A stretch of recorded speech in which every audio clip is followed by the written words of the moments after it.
It was the beginning of what I thought would be a lifetime together. When I met Lena, everything felt right, like I had finally found someone who truly understood me. We met in college, during a group project for our communications class. At first it was just casual conversations about coursework, but over time, those conversations deepened. We both shared similar values about family, love, and building a life together. It wasn't long before we started dating, and I felt as though I had found my soulmate. Our relationship grew stronger with each passing year, and when we got married, I thought we had a solid foundation. I believed in her. I believed in her. I believed in us. We had the perfect life, a nice home, a small but loving circle of friends, and all the time in the world to build our future. But soon, things began to change in ways I never expected. At first I didn't notice the signs. I thought it was just the stress of work, or maybe she was just tired from everything going on in her life. But after a while, I started to see a shift in her behavior. Lena wasn't as present as she used to be. In the past we would spend hours talking, laughing, and sharing stories. But now, she seemed distant, almost cold at times. She would often retreat into her phone, lost in conversations I wasn't part of. I'd catch her smiling at the screen, her face lighting up in a way that felt unfamiliar. It wasn't that she didn't love me, I was sure of that, but something had changed. It was subtle at first: fewer hugs, less eye contact, and a general lack of interest in the little moments we used to cherish. I tried to dismiss it, telling myself that it was just the normal ebb and flow of life, but deep down, I could feel the distance growing. Even when she was at home, she wasn't really present. And yet, I didn't want to admit that something was wrong. Over time, my unease turned into suspicion. I couldn't pinpoint exactly what had changed, but I knew something was off. I started noticing little things like how she would answer the phone with a smile, but then quickly walk away to finish the conversation in private.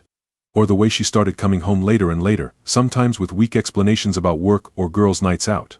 I wanted to trust her, and for a while, I convinced myself that everything was fine. I didn't want to be the paranoid husband who overanalyzes every little thing. But the gut feeling in my stomach told me otherwise. The worst part was the way she started to pull away when I tried to talk to her. I'd ask her how her day went, and she'd brush it off with a half-hearted response, or she'd give me a vague answer about work or something equally unimportant. Our conversations, once full of warmth and connection, now felt awkward and strained. I began questioning if I was imagining things, or if the cracks in our relationship were becoming more apparent. The trust that I had once felt so secure in was beginning to feel fragile, and I couldn't shake the thought that she was hiding something from me. I tried to ignore the nagging thoughts, convincing myself that I was being paranoid. People get busy, right? Life can get overwhelming. Lena was always a private person when it came to certain things, and maybe she just needed space. I kept reminding myself of all the good things we shared, the love we built together, and the life we had created. Surely the changes in her behavior weren't that significant. Maybe I was just overthinking it. But as time went on, the red flags became harder to ignore. I'd hear her talking on the phone in another room, and there was a certain tone to her voice that sent a chill down my spine. It wasn't flirtatious, it wasn't obvious in any way. But there was an intimacy in the way she spoke to the other person that I hadn't heard in our conversations for months. When I asked her who she was talking to, she'd give me vague answers or change the subject entirely. I told myself it wasn't anything, maybe I was just imagining things. She reassured me it was just friends from work, people I didn't know. But I couldn't shake the feeling that I was being kept in the dark about something important. I wanted to trust her, but the seeds of doubt had been planted. Something was wrong, but I still couldn't bring myself to confront it. After weeks of pretending everything was fine, reality hit me like a ton of bricks. The facade of normalcy I had been living under suddenly shattered when I stumbled upon something I couldn't ignore. I was alone in the living room one evening when my wife Sarah had left her phone unattended. Her phone, which had always been a safe place, now seemed like a ticking time bomb, waiting to expose the truth. Out of pure curiosity and an inexplicable pull, I picked it up. I'd never snooped before, never doubted her loyalty, but that day something felt off.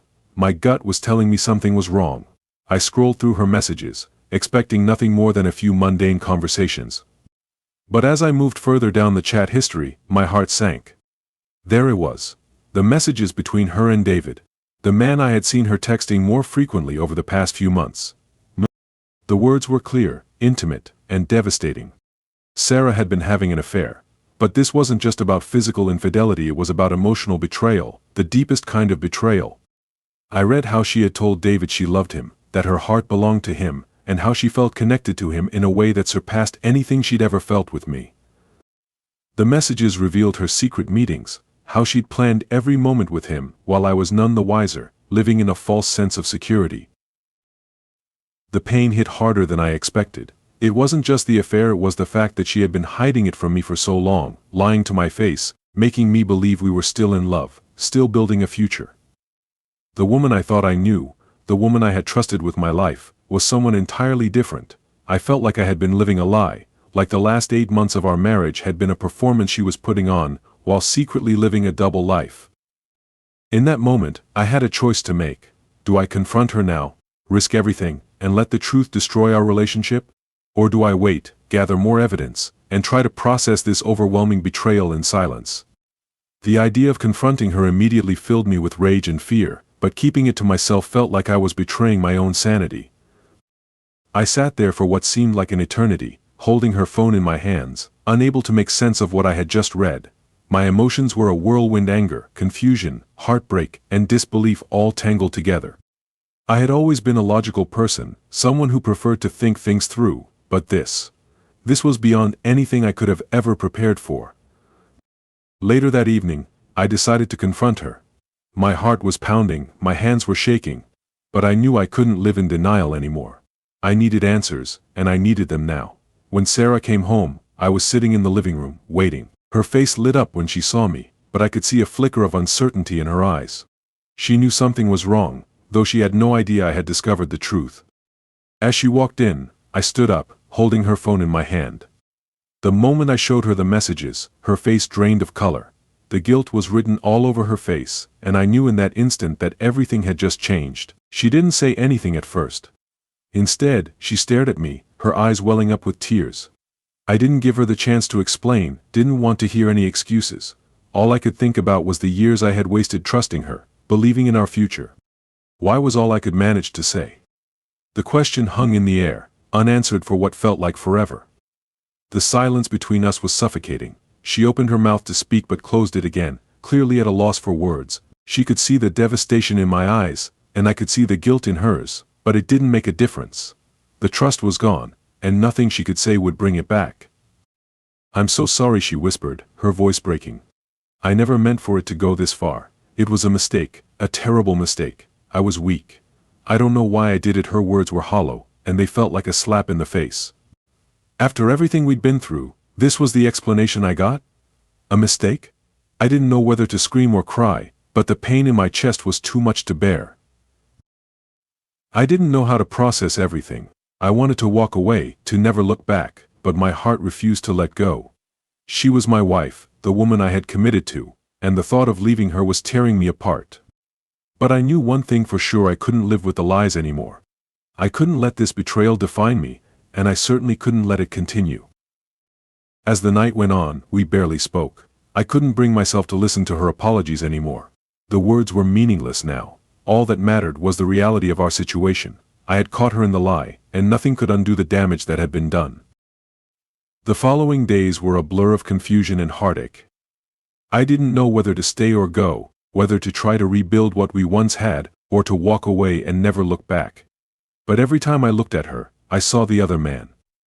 Every time I heard her voice, all I could think about was the lies she had told me, the promises she had broken. The days that followed were filled with silence and uncertainty. I couldn't bring myself to look at her the same way. Every time I saw Sarah, the face of the woman I once loved, I was reminded of the betrayal, of the deceit that had been woven into our lives for months. The pain was suffocating, and the weight of the truth pressed on me like an anchor, dragging me deeper into the ocean of my emotions. We barely spoke, and when we did, it was only about trivial things. She apologized repeatedly, but her apologies felt empty, like they were just words she said to avoid facing the consequences of her actions. I could see the guilt in her eyes, but that didn't change what had happened. I wanted to believe that she was truly remorseful, but deep down, I knew that the damage had been done. One evening, after a long day of pretending to be okay, I found myself sitting alone in the kitchen, staring out the window at the dark sky. The silence between us was deafening. I could hear her footsteps approaching from behind, but I didn't turn around. She stood there for a moment, then slowly walked toward the table, taking a seat across from me. "I've been thinking," she began, her voice quiet, almost hesitant. I know I've broken your trust, and I don't expect you to forgive me easily. But I want to try to make things right. I want to rebuild our marriage, if you'll let me." Her words hit me like a wave. I didn't know how to respond. Could I really forgive her? Could I ever forget the image of her with him, the love she had given someone else? The hurt and anger inside me made it almost impossible to think clearly. I had so many questions, so many doubts, but all I could do was sit there and stare at her. "I don't know if I can trust you again," I finally said, my voice barely a whisper. The words felt heavy on my tongue. The truth was, I didn't know if I could ever look at her without seeing the affair, without hearing the lies she'd told me. It was as if the woman I thought I knew had vanished, leaving behind a stranger who had broken me in the worst way possible. She reached across the table, her hand trembling as she tried to take mine. I pulled away instinctively, the pain still too raw. I had never felt more betrayed in my life, and no matter how hard she tried to apologize, the damage was irreversible. "I don't know if I can stay," I said, the words cutting through the thick air. "I don't know if I can go on pretending that everything is okay when it's not. You've broken my heart, Sarah. I don't think I can fix it." For the first time in days, I saw her truly break down. Tears welled up in her eyes as she stood up, her body shaking with emotion. She had always been the strong one, the one who held everything together, but now she was just as vulnerable as I felt. "I don't want to lose you," she cried, her voice cracking. "I love you, and I made a horrible mistake. Please don't leave me. I'll do anything to make it right." Her words were desperate, but the pain inside me was too deep for them to reach. I wanted to believe her, I wanted to believe that she could change, but I wasn't sure if I could ever trust her again. Trust, once broken, is nearly impossible to rebuild. That night, I lay in bed, staring at the ceiling, torn between my love for her and the overwhelming sense of betrayal that consumed me. Could I really walk away from everything we had? Could I let go of the life we had built together? But every time I closed my eyes I saw her with him. I heard the words of love she had whispered to David, the man she had chosen over me. In the end, I had to make a decision. I couldn't live in a relationship where trust was gone, where every glance would remind me of the lies she had told. I had to take control of my own life, to stop being a victim of her actions and start healing, even if it meant walking away from the woman I once thought I would spend the rest of my life with. The next morning, I told her what I had decided. I was leaving. It wasn't easy, and the look on her face broke me, but I knew it was the only choice I could make. She begged me to stay, but there was nothing left for me to hold on to. "I can't live like this anymore, Sarah. I need to find myself again, to rebuild my life, and I can't do that with you in it." She collapsed into tears as I packed my things. The sound of her sobs echoed through the house, but I couldn't let myself be swayed by them. I had to move on. I had to heal. I walked out of the door, leaving behind the life we once shared. It was one of the hardest things I've ever done, but in that moment, I knew it was the only way forward. The pain of losing her, of losing everything we had, would stay with me for a long time. But I knew I had made the right choice. The tension between us had been palpable, a silent monster in the room. Every time she spoke, I couldn't help but hear the lies between her words. Even when she tried to reach out to me with gestures of kindness or remorse, it felt empty. I'd seen enough to know that the trust we once had was shattered beyond repair. Each time I closed my eyes, I was flooded with images of her with him. The truth had come out slowly, piece by piece, but the weight of it felt like a tidal wave that I couldn't outrun. But it wasn't just about the affair. It was about the years of manipulation, the silence that suffocated our relationship, the things she said to make me doubt myself. She had perfected the art of gaslighting, convincing me that I was the one who was too suspicious, too controlling, too jealous. Her behavior had twisted me into a version of myself I barely recognized. I couldn't blame myself entirely for not seeing it sooner. She was good at what she did. I now felt like a fool for believing her lies. The real weight of what had happened hit me when I thought about the future. How could I continue to build a life with someone who had broken my heart in such a brutal way? Every corner of our home reminded me of the life we once shared, a life I now realized was a facade. It hurt to think about what could have been, but even more, it hurt to think of the things I couldn't unsee. I had to make a decision. The day I packed my bags was the day I knew my life was about to change forever. I had to leave. There was no other choice for me anymore. The woman I had loved, trusted, and married was no longer the person who stood before me. But even as I drove away, I couldn't help but wonder if this was truly the end. Was there still hope for us? Could I ever forgive her? Was it too late to rebuild? These questions lingered in my mind, but I knew one thing for sure: I had to prioritize my own healing. I had taken the first step by leaving, but the journey ahead was far from over. Now came the painful reality of what would happen next. I couldn't just walk away from everything I had known. Our marriage wasn't something that could be tossed aside without consequences. There were questions to answer, paperwork to file, and a family to break the news to. I made the call to a lawyer.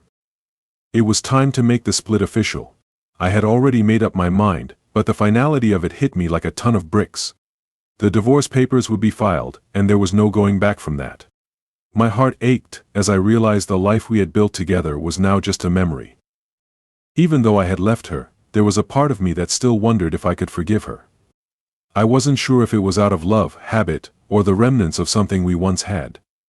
But I knew it was too soon, too raw, and too painful. Forgiveness would come, but not now, not yet. Weeks went by after I left, and the pain slowly began to dull. I sought therapy, focused on my work, and started to reclaim parts of myself I had long forgotten. It wasn't easy, but every day was a small victory. The weight of the betrayal was still heavy on my chest, but I had begun to understand that I couldn't keep holding on to the past. It was time to let go, and to heal. I didn't expect to move on quickly, but the thought of a future without her didn't seem as daunting anymore. In time, I would rebuild. The process was slow, and there were days when I missed her, the version of her that had been my partner, my confidante. But then I would remember why I left, and the fog would clear. I wasn't the same person anymore, and neither was she. The divorce was finalized, and as I signed the papers, I realized it was the last step. The last chapter in a story that I had hoped would never end this way. I walked away with a sense of finality, ready to face the future without the weight of her lies hanging over me. And as I moved forward, I knew that the worst was behind me. The only thing left to do was live. If you like this story, don't forget to hit the like button and share it with your friends. Your thoughts mean a lot, so leave a comment below and let me know what you think. Where are you from, and what time are you reading this? Let's connect and discuss. If you want more stories like this, make sure to subscribe and stay tuned for the latest updates. Thanks for reading.